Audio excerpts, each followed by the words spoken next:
tem acontecido conosco é que nós temos presenciado um despertamento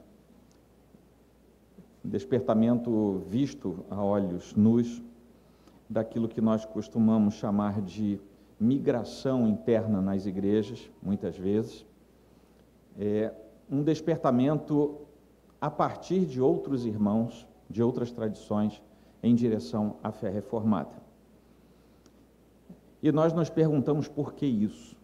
E talvez o que esteja acontecendo no Brasil seja uma pequena amostra daquilo que tem acontecido na virada da Idade Média para a Idade Moderna, por exemplo, em que as pessoas que tinham contato já com o cristianismo percebiam que precisavam de alguma coisa diferente na ministração, e a reforma trouxe isso. E, de certo modo, nós temos um viés humano que nos leva a altos e baixos na caminhada, e na caminhada cristã, em termos institucionais, em termos de igreja visível, isso não é diferente. E talvez isso tenha trazido o despertamento de tantas pessoas neste tempo.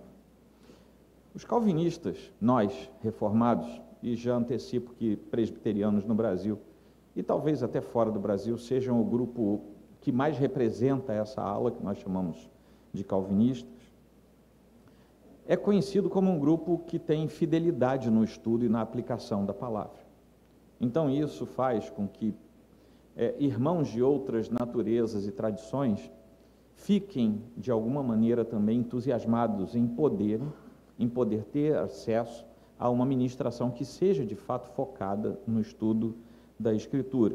E nós temos algumas doutrinas que para nós são fundamentais e que são muito particulares da doutrina reformada ou calvinista, e ao longo da minha fala, reformada e calvinista serão termos intercambiáveis, tá?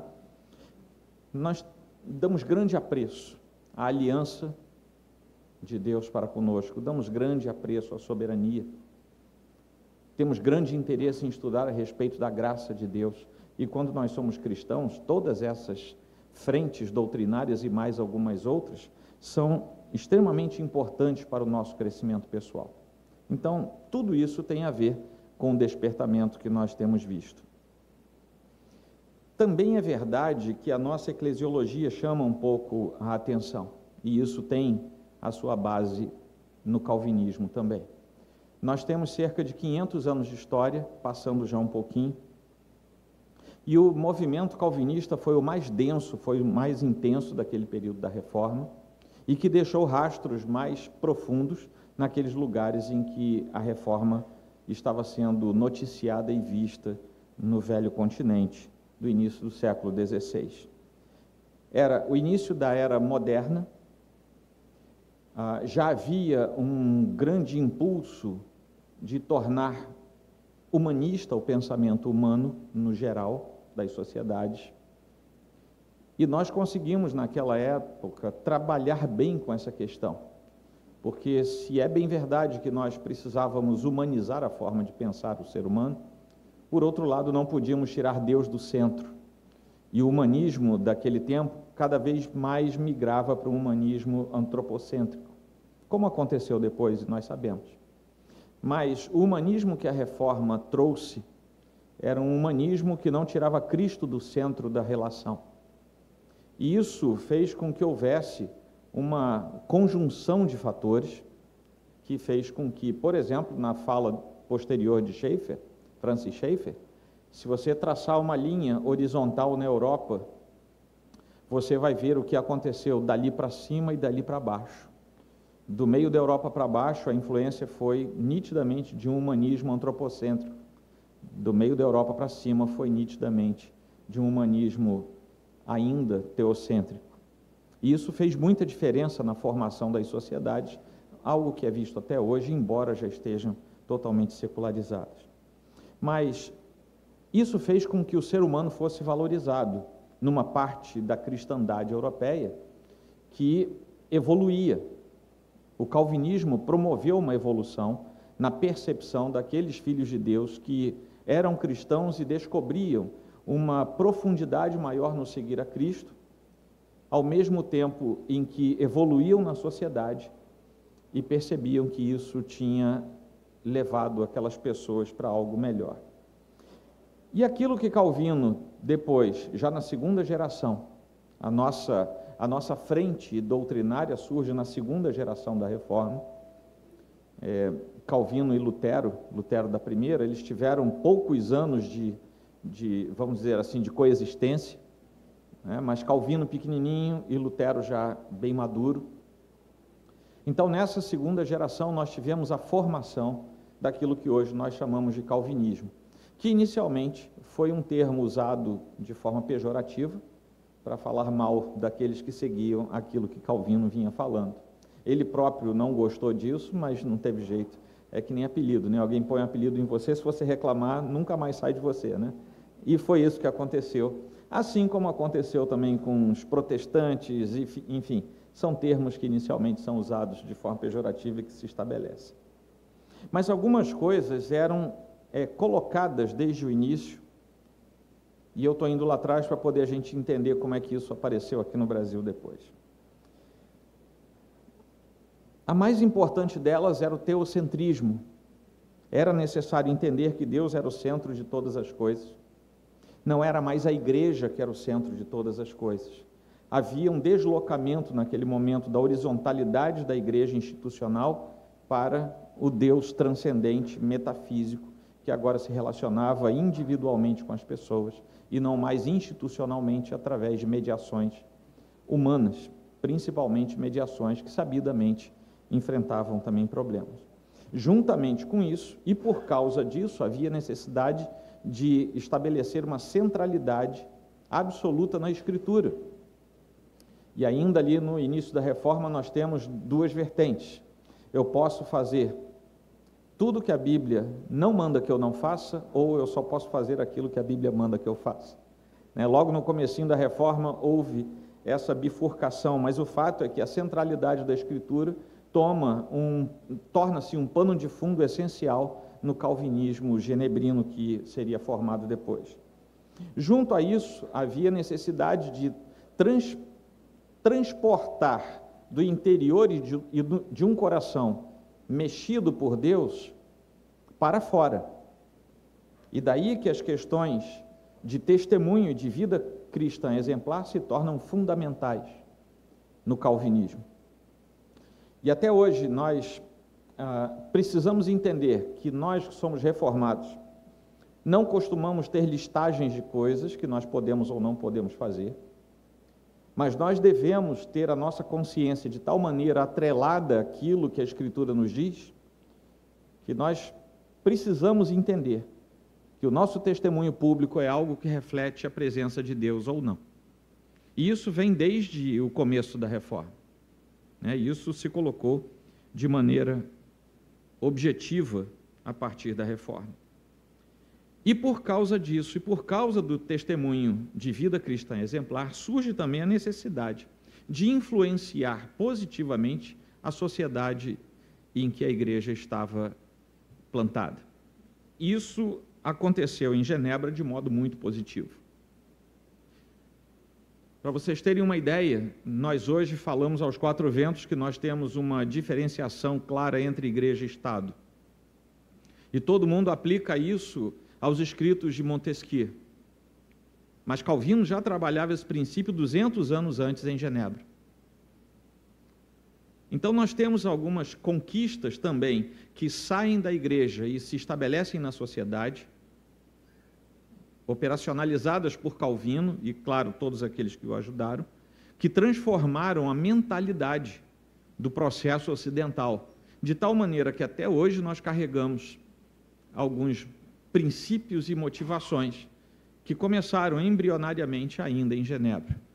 Na virada do século XIX para o século XX, começava o árduo trabalho, e até hoje é tão abundantemente bom, do Exército da Salvação. E na declaração, o coronel Booth, quando estabelece o Exército da Salvação, ele vai dizer: eu me inspirei no que Calvino fez em Genebra, com o fundo francês.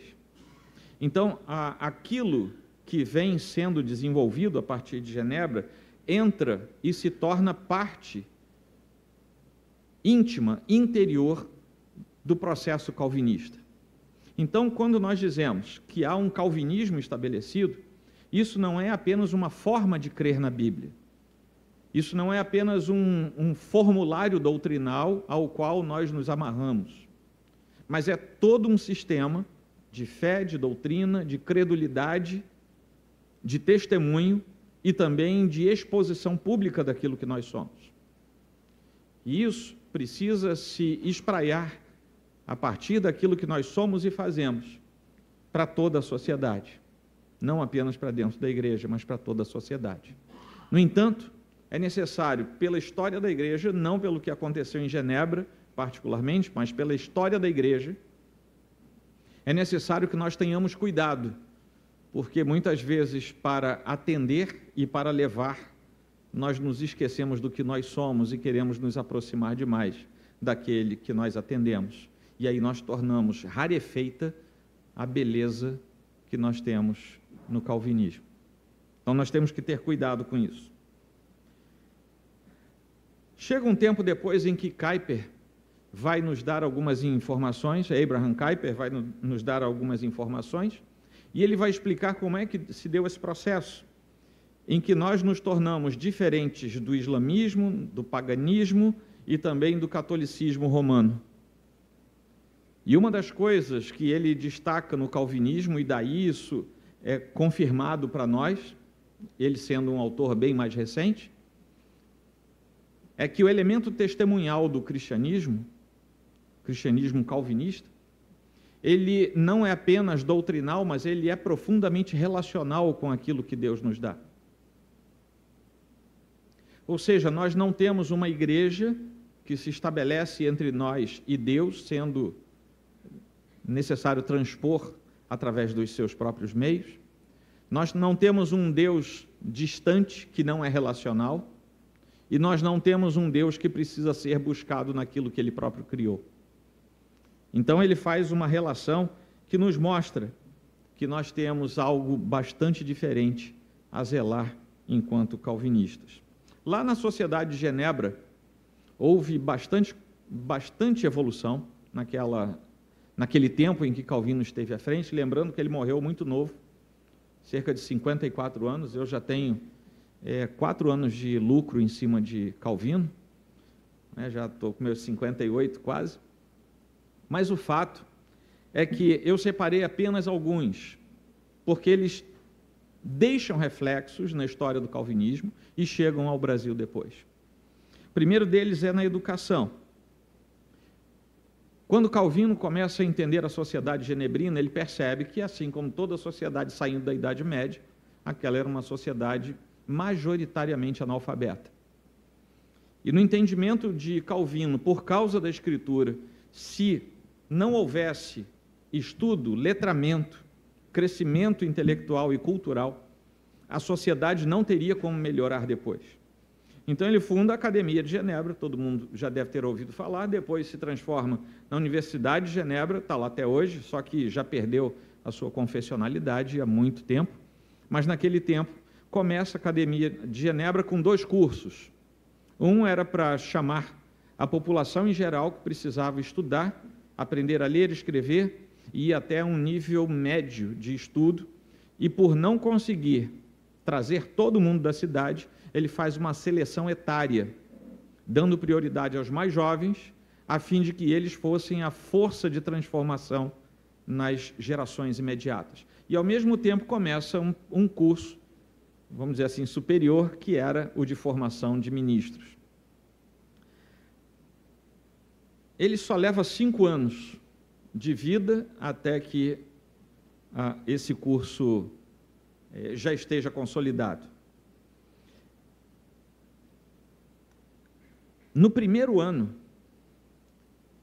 a escola fundamental tinha 280 alunos.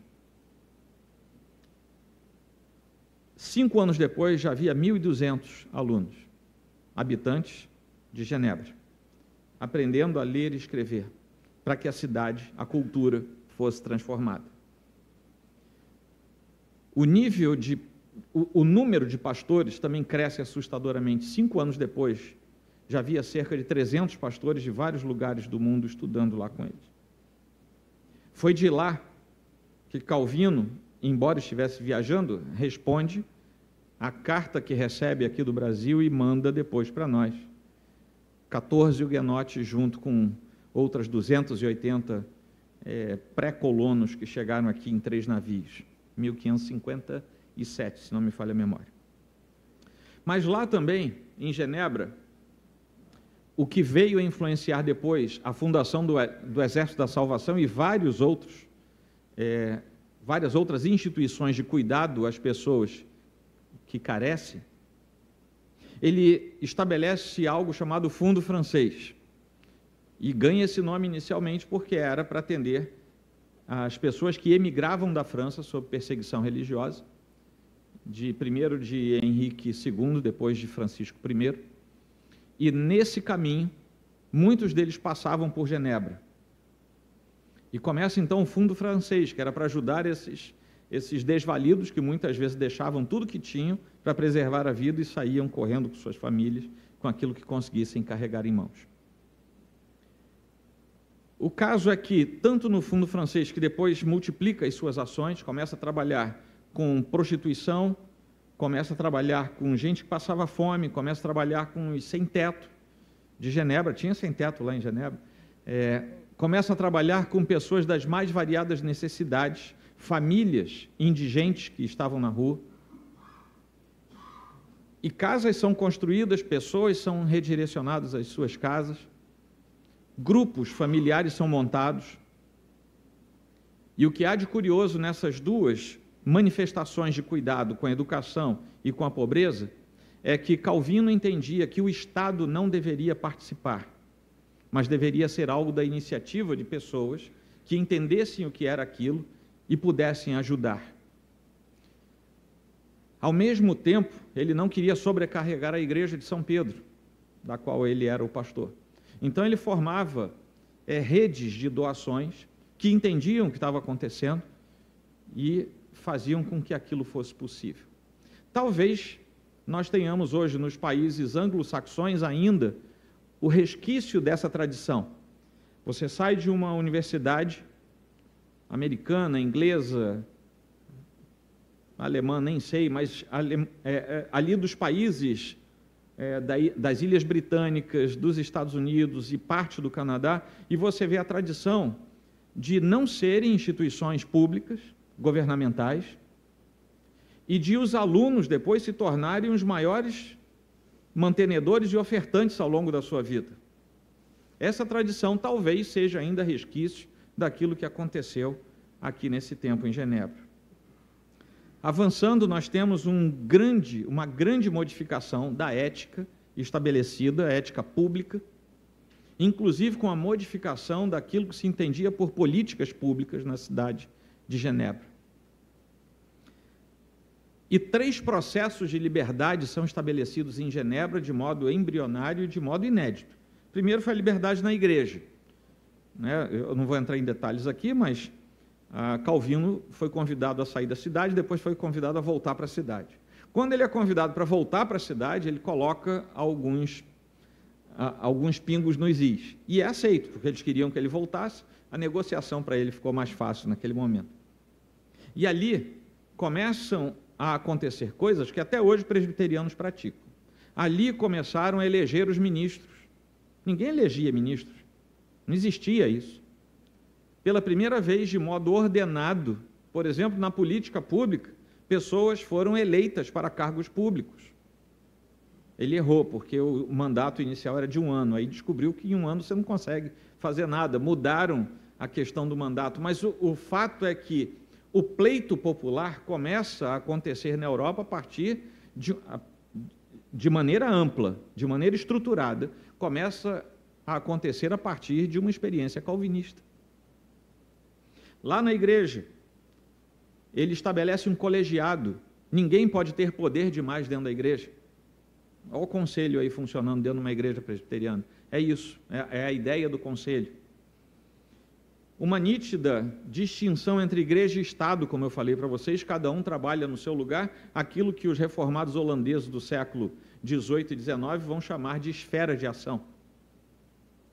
A substituição de uma elite civil e eclesiástica por ministros eleitos que pudessem demonstrar a sua vocação perante Deus e perante o povo.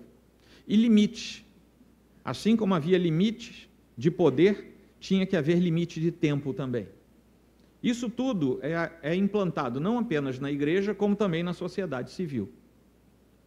E a sociedade genebrina começa a mudar drasticamente. O direito em Genebra começa a ser ajustado. Os freios e contrapesos começam a ser estabelecidos. A turma do direito aí vê isso até hoje. Se você tem algo que pende para um lado, você tem que ter algo também que puxe para o outro lado, para que haja equilíbrio nas coisas. Essa experiência foi inicial dele lá. Governo também precisa ter limitadores de poder e de tempo. E quem está no governo ou num cargo público, que foi eleito pelo cidadão agora, precisa não apenas prestar contas, como precisa ter também os limites de tal maneira estabelecidos que possam ser removidos daquele lugar se não conseguirem andar de acordo com aquilo que foi estabelecido. E por aí vai. E uma das grandes riquezas de Genebra naquele tempo foi a liberdade de expressão e a liberdade de associação. Você não era mais preso em Genebra se falasse alguma coisa que alguém não gostasse.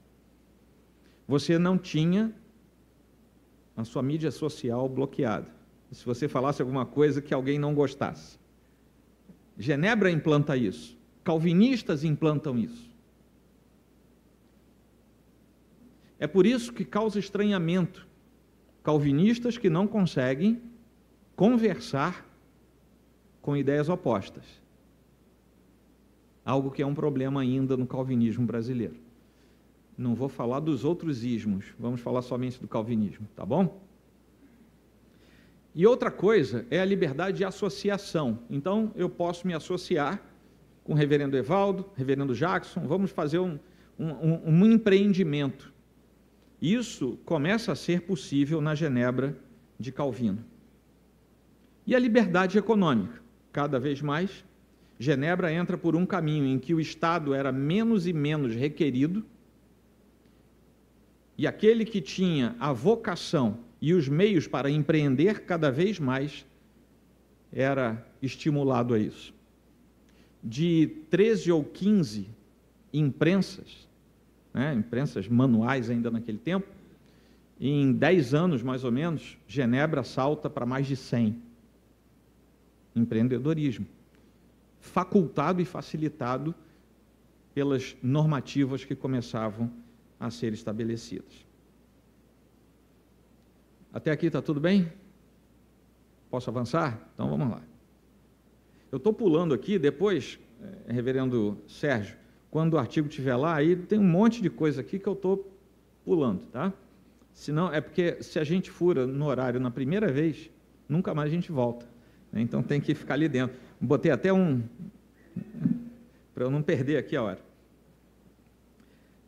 Diante disso, nós temos uma conexão do que estava acontecendo em Genebra com aquilo que, a partir do século XIX, nós começamos a chamar de cosmovisão, que é a mais variada, tem as mais variadas matrizes, cerca de 7 ou 8 sistemas que se multiplicam e a gente tem uma infinidade de cosmovisões. Só dentro da cosmovisão teísta, onde está a cosmovisão cristã, nós temos uma infinidade, talvez incontável mesmo. Mas o fato é que, a partir de uma compreensão ainda anacrônica do que é a cosmovisão, que ainda não se falava disso, embora, claro, ela sempre tenha existido, mas o fato é que nós temos ali um contrassenso sendo estabelecido nas outras formulações de pensamento. E nós estávamos indo naquele caminho que eu falei para vocês. Só que quando nós chegamos um pouco adiante, com outras manifestações dentro da trajetória do cristianismo protestante, aquilo que a gente chama de evangélico, nós começamos a ter uma disputa silenciosa pela hegemonia intelectual. Moreland e Craig, aquele livrão preto, era preto, pelo menos não sei se mudou de cor, mas aquele livro ali ajuda você a entender bem o que é isso. Eles fazem, por exemplo, a referência a um autor chamado Charles Malik, que era um cristão ortodoxo que fez o seu discurso na inauguração do Centro Billy Graham, em 1980. E ali ele diz que estava absolutamente estupefato, assustado com o fato de os cristãos americanos terem abandonado a sua trajetória de boa fé, porque passaram a cuidar apenas do espectro espiritual do ser humano e abandonaram outro espectro. Quando Malik diz isso, e quando nós sabemos o que é o calvinismo, de onde ele vem e o que ele propõe, nós vamos entender que ali ele estava dizendo, mas onde está o calvinismo americano? E nós podemos, com uma reflexão, embora empírica, dizer, será que nós enfrentamos o mesmo problema nas nossas terras tupiniquins? Porque nós fomos colocados como igreja do Senhor para atender o ser humano no seu espectro espiritual, e não há como negar que é isso aí que faz com que a pessoa tenha a sua alma colocada nas mãos do Senhor, mas nós também somos chamados a tratar do ser humano num aspecto que é exterior à sua própria alma. Isso que eu falei, que eu mencionei alguns exemplos, o livro do Hall, por exemplo, tem mais de 10 exemplos do que aconteceu lá em Genebra, eu só citei uns 4 ou 5 aqui. Mas nós, enquanto cristãos reformados, temos pressupostos que são muito bem estabelecidos. E muitas vezes nós abrimos mão simplesmente por comodidade ou porque tradições outras entraram no nosso caminho. Assim como Malik reclama no início dos anos 80 do que estava acontecendo nos Estados Unidos. E isso muitas vezes acontece com medo de uma secularização dentro da igreja, e as pessoas que pensam e que organizam a igreja começam a criar uma blindagem, e essa blindagem muitas vezes retarda o processo de mundanização ou secularização da igreja, mas também impede que nós saiamos da igreja para fazer o que precisamos fazer do lado de fora. A bolha atrapalha de lá para cá, mas atrapalha daqui para lá também. E por causa da nossa posição intelectual, orgânica, interior do calvinismo, é que nós precisamos olhar para o intelectualismo não com receio de que ele roube a nossa fé, mas olhar para ele, o intelectualismo, as ações públicas, tudo aquilo que nós podemos fazer como bons calvinistas, nós precisamos olhar para aquilo tudo como oportunidade e não como um alerta vermelho para a nossa jornada. E muito do que nós poderíamos fazer enquanto igreja no Brasil, nós não fazemos.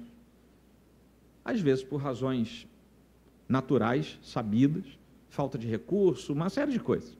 Mas outras tantas vezes porque simplesmente nos acantonamos e fazemos com que nas nossas paróquias aconteça aquilo que Malik acusava a igreja americana dos anos 80. O Os Guinness diz assim, o anti-intelectualismo é uma disposição em não levar em conta a importância da verdade e a vida da mente. Porque naquele discurso, Malik acusa a igreja americana de ter chegado onde chegou, porque ela tinha se tornado anti-intelectual. Meus irmãos, se há uma coisa que calvinismo não é anti-intelectual. Nós estamos aqui numa casa de estudo, mas isso a gente precisa levar para a nossa vida. Vários de vocês estão aqui estudando para liderarem pessoas, pastorearem pessoas. Faça de tudo para aquelas pessoas terem acesso à melhor educação que elas puderem ter. E seja você o mentor delas, para que elas possam crescer no conhecimento, mas também na graça com a sua ajuda, para que você seja o mentor espiritual dessas pessoas. A gente não preserva a fé de ninguém impedindo, mas a gente preserva a fé, com a ajuda de Deus, é claro, mentoreando bem aquelas pessoas. Até aqui tudo bem? Estou quase lá, hein? Só tem 20 minutos agora. A nossa jornada calvinista no Brasil começa com os huguenotes. E a gente está falando do período em que Calvino estava trabalhando em Genebra, por isso que eu comecei lá atrás. Os episódios foram paralelos. É 1557. 1558 eles voltam, são desterrados, são expulsos, e alguns são mortos aqui no Rio de Janeiro. Houve uma tentativa de tornar o Brasil protestante. Ninguém veio e invadiu nada aqui. Isso aconteceu lá no Nordeste com os holandeses depois. Aí foi uma invasão mesmo, e eles tentaram trazer a fé protestante. Mas aqui não, foi a convite. E ao chegarem aqui, as regras do jogo ficaram instáveis e depois mudaram de vez. Eu não vou entrar nos detalhes, vocês, se não conhecem a história, temos bons livros aí, na internet você também acha um monte de coisa. Mas o fato é que nós tivemos os primeiros mártires das Américas, o primeiro culto protestante das Américas, que foi calvinista, a primeira ceia ministrada nas Américas e a primeira confissão de fé registrada e escrita nas Américas. Isso tudo aconteceu aqui no Rio de Janeiro.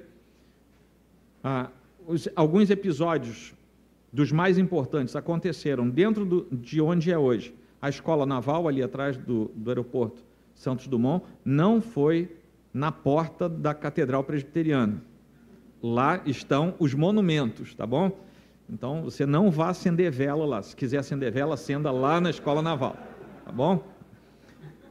Mas é porque, obviamente, a gente não podia entrar na Escola Naval e encher de monumentos. Então, os monumentos ficam aqui, e lá na Escola Naval tem um marco para identificar o local onde aconteceu o primeiro culto, tá bom? Mas aqueles monumentos ali são extremamente didáticos, né, para a gente ver o que estava acontecendo. Mas isso acontece, nós temos sangue derramado, nós temos algumas obras escritas naquela época.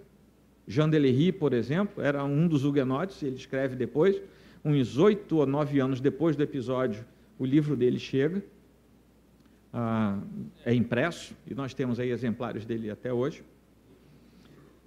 E depois nós temos um salto, nós vamos para o Nordeste, com a invasão holandesa, e depois nós vamos até o século XIX, quando o Império estava começando a permitir que igrejas que não fossem apenas para imigrantes pudessem funcionar no Brasil. E aí começam as missões congregacionais, chegam, 2 anos e pouco a 3 anos depois chegamos nós, os presbiterianos, 1859. Até hoje, a maior expressão do calvinismo no Brasil continua sendo a Igreja Presbiteriana do Brasil.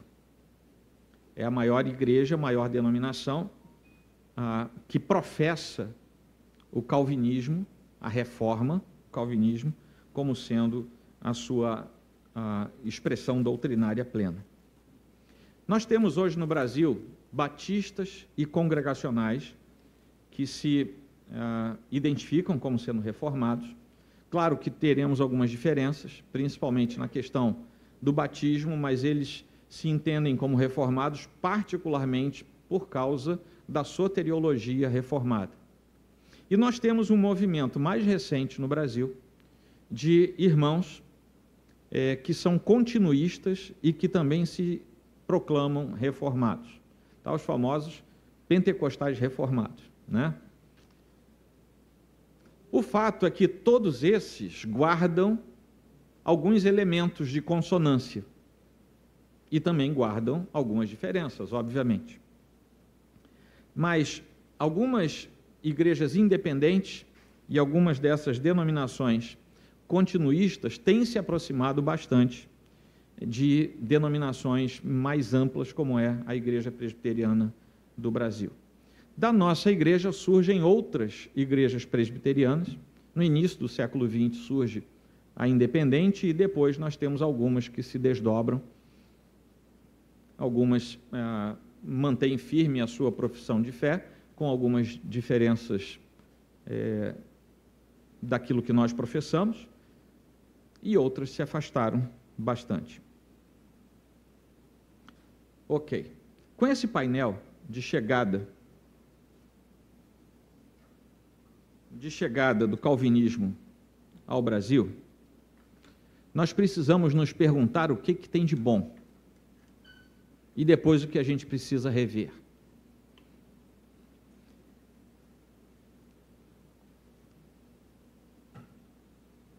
E eu fui por esse caminho, porque tem tanta gente boa para falar, que se eu fosse ficar falando dentro daquilo apenas que a gente levanta nos livros, eu ia me tornar redundante com relação à fala de outros irmãos. Mas, de modo prático, logo de saída, com a chegada presbiteriana aqui no Brasil, vindo de missões americanas, particularmente do sul dos Estados Unidos, nós temos aquele mesmo cuidado com a educação que Genebra viu sob a batuta de Calvino, nós temos chegando aqui.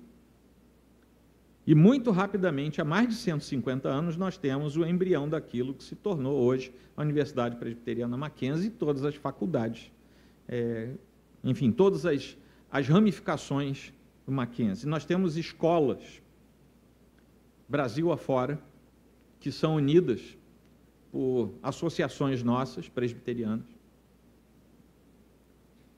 E esse cuidado se estabelece desde o início, é embrionário no Brasil.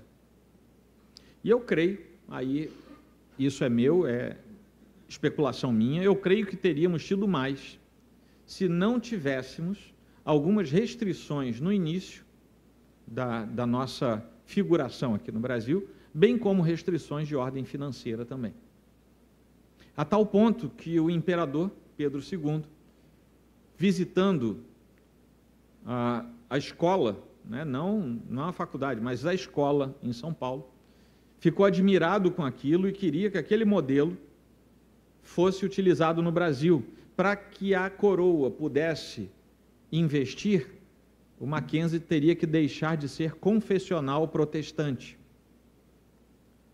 Ao que nós temos a frase que chega ali: o dia que a Bíblia se fechar, né, o Mackenzie fecha também. Essa frase surge desse encontro. Mas ele ficou tão empolgado que ele deu uma contribuição, não da coroa, mas dele, pessoal, se não me falha a memória, de 10 contos de réis, alguma coisa assim, né, que devia ser um bom dinheiro na época. Ele tira do seu erário pessoal e faz essa contribuição. Então, nós temos a instalação no Mackenzie de várias outras escolas, Brasil afora. Nós temos a Casa Editora Presbiteriana. Mostrei para vocês alguns livros aqui. E eu vou dizer, né, eu sou suspeito para falar, porque eu estou lá no conselho editorial. Mas, independente disso, eu falo sempre para as pessoas: nós temos o melhor catálogo de literatura cristã reformada do Brasil. Sem dúvida. Eu conheço várias outras editoras. Nenhuma editora tem o catálogo que a Cultura Cristã tem. Cultura Cristã é o nome comercial da Casa Editora Presbiteriana, para quem não sabia. É nome fantasia. Até hoje estamos lá. Nós temos cuidados com os órfãos desde antes de 1910. A IPB vem implantando áreas de assistências para a orfandade no Brasil.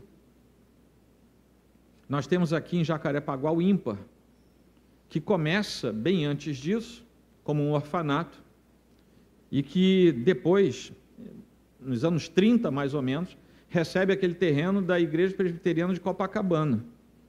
Eles tinham aquele terreno, e não sei como foi, deve ter doado lá para o ímpar, e ali se estabelece aquilo que nós conhecemos hoje como ímpar, que mudou, né, a sua assistência de órfãos para outro tipo de assistência a crianças e adolescentes. Mas nós não paramos entre os presbiterianos.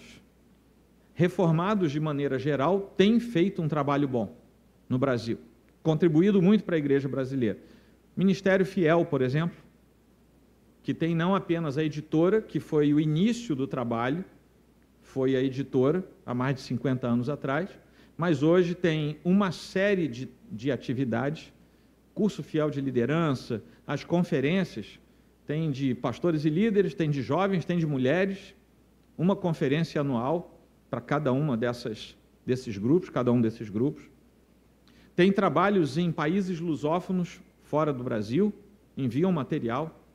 Tem algumas atividades como a biblioteca do pastor, né, que pessoas ofertam e pastores sem nenhuma condição recebem um livro por mês ao longo de 3 anos. Então, um auxílio para aqueles pastores que não têm acesso. Nós temos a Coalizão pelo Evangelho, que vocês conhecem, né, que congrega ministros, lideranças de formato calvinista reformado, interdenominacional, porém reformado calvinista, e busca dar apoio a esses ministros, suas igrejas e instituições. Temos a Associação Brasileira de Cristãos na Ciência, ABC2. Há alguns meses atrás tivemos um irmão lá na igreja, um dos seus componentes, falando para os jovens, foi muito legal. E a ABC2 faz uma conexão entre fé e ciência no Brasil, não é exclusivamente calvinista, reformado, mas vários dos seus componentes são, e tem trazido uma contribuição muito grande. E temos o Labri. Para finalizar essa parte positiva, temos o Labri Brasil, que segue aquele modelo, né, que foi estabelecido por Schaeffer, lá na Europa, e que hoje tem algumas ramificações no mundo. Desde 2008 estão aqui no Brasil, ali perto de Belo Horizonte, com o pastor Guilherme de Carvalho como seu responsável. Agora, que eu tenho 7 minutos, o que a gente precisa rever e pensar no Brasil? A primeira coisa é a pouca profundidade. Exatamente porque a gente andou fugindo do estudo durante um tempo grande, nós nos tornamos muitas vezes pouco profundos, nos tornamos rasos. E olha que nós, como presbiterianos, somos procurados por causa do nosso estudo.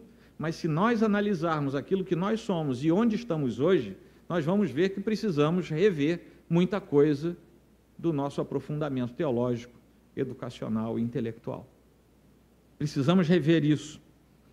Tem um artigo do professor Jorge Camargo dos Santos, intitulado Calvino no Brasil, lá na revista eletrônica Teologia Brasileira. Isso foi publicado em 2018, em que ele faz um levantamento, um estado da arte, das publicações em língua portuguesa a respeito de Calvino, porque uma das coisas que nós notamos é que nós temos, no Brasil, muito calvinismo sem Calvino. E como ali estava se aproximando do aniversário, houve essa empreitada. E o volume, o artigo dele, esse estado da arte, ficou com 3 parágrafos, porque ele não achou muita coisa. De fonte primária, tá? De fonte secundária você acha muita coisa. Gente falando a respeito de, você tem. Mas de fonte primária, você tem pouquíssima coisa. Outro problema do calvinismo brasileiro é a menção sem conhecimento. E, particularmente, essas coisas que eu estou falando precisam despertar interesse em quem estuda teologia.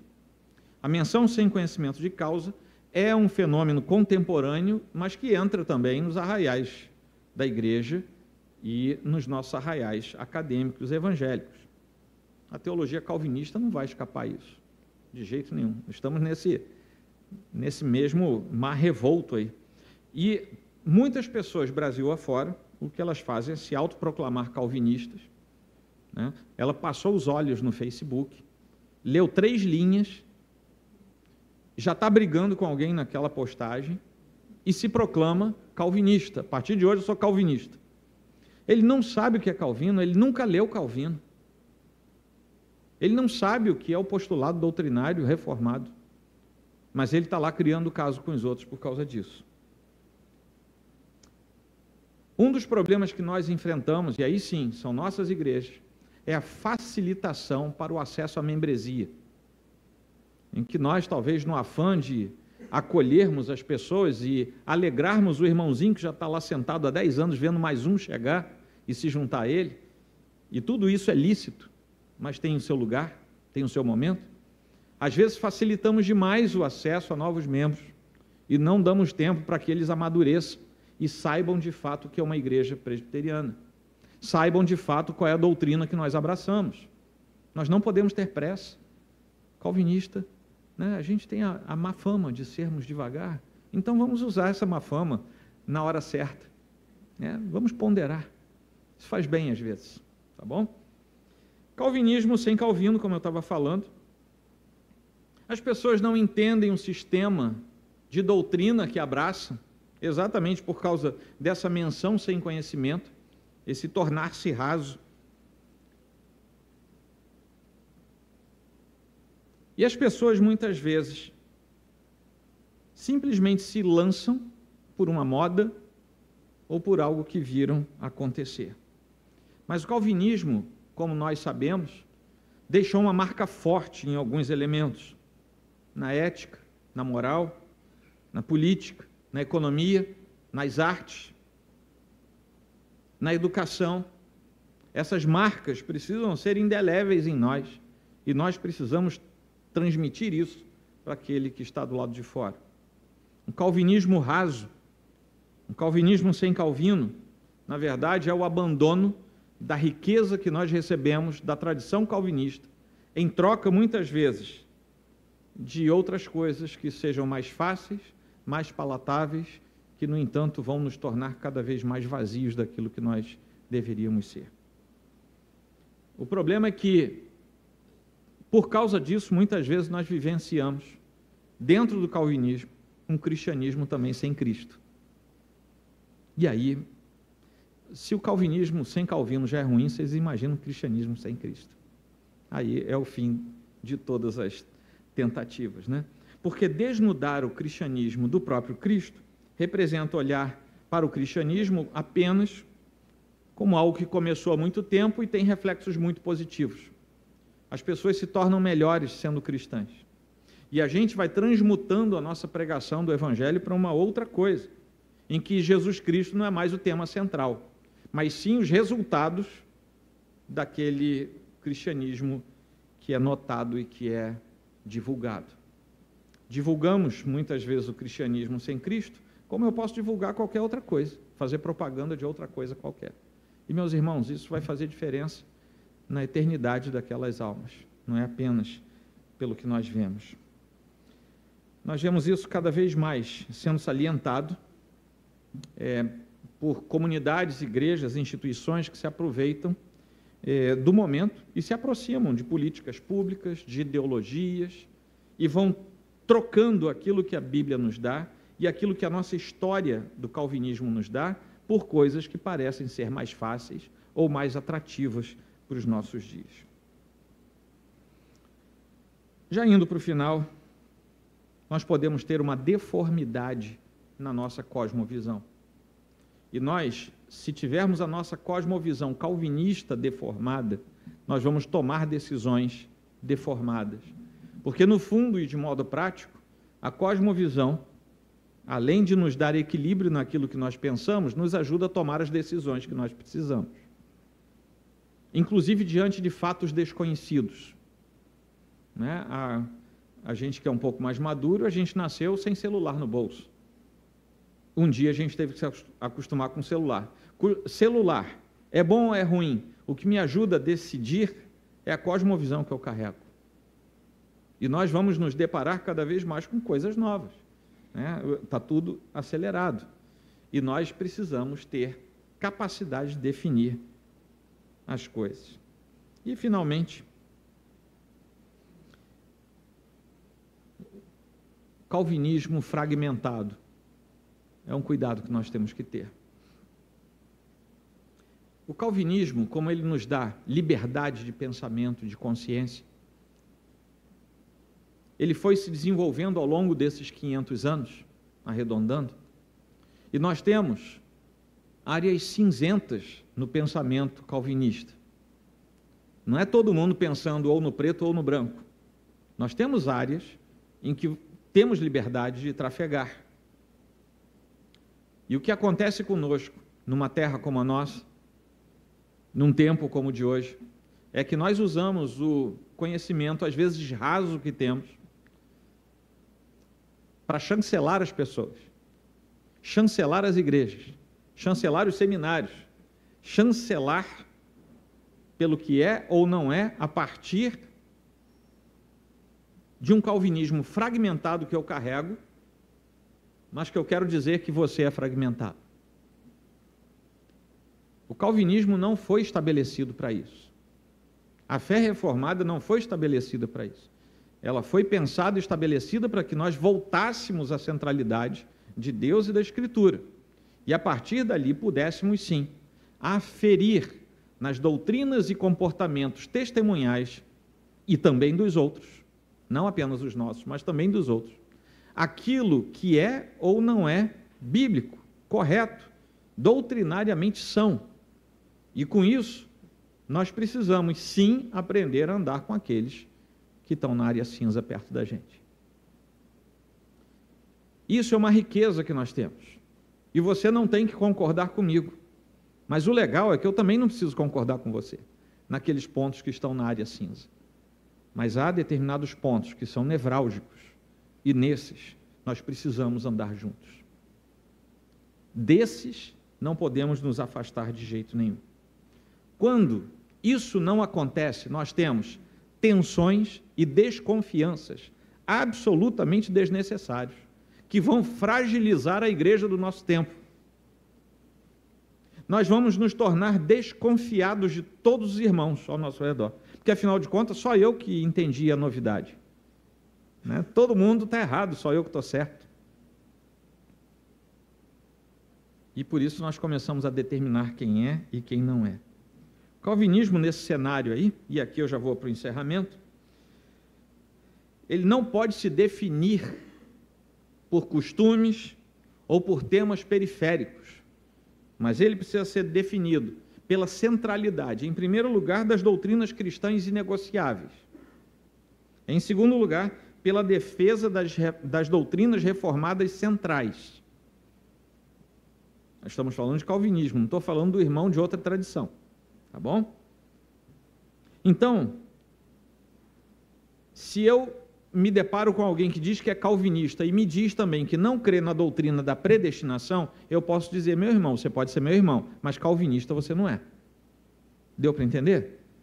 É como se um irmão da Assembleia de Deus viesse para mim e fala, oh, pastor, olha, eu sou assembleano roxo, só não creio no falar em línguas. Meu irmão, você não é assembleano. Você não é, você pode ser outra coisa, assembleano você não é. Você pode até não ter conseguido falar ainda, mas não crer é outra história. Porque isso está na base, está na sustentação.